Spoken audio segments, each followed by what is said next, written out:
Sometimes, a single decision can expose everything a franchise has been hiding, its fractures, its doubts, and even the quiet fears fans have been trying to ignore for years.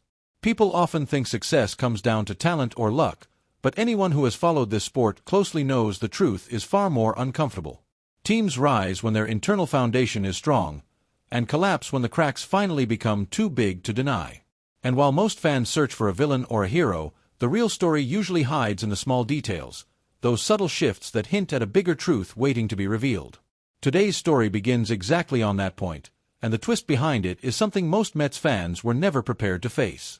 For years, fans have assumed money is the only force powerful enough to pull a star away from a franchise, but this situation proves just how misleading that belief can be. Because when a player starts questioning his environment, the weather, the energy around him, and even the direction of the organization, that's when decisions get interesting. Southern California sunshine may sound like a luxury, but for someone craving stability and a fresh spark, it becomes something much deeper.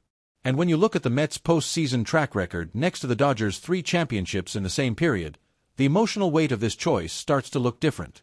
It's here where the real motivation quietly begins to surface, just not the one anyone expected. Most people thought Edwin Diaz simply chose Hollywood for the bright lights, but behind the scenes, the Dodgers offered something the Mets couldn't replicate, a system built to last. Their infrastructure, polished, proven, reliable, felt like stepping into a world where pitchers are elevated rather than salvaged.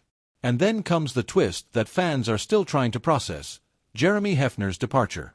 Was the Mets' internal instability the final push, or was the Dodgers' structure simply too strong to ignore? And most importantly, what does this say about the direction the Mets are truly heading next season? Tell me your thoughts in the comments. I want to hear what you believe is really happening behind the scenes. And don't forget to subscribe and activate notifications.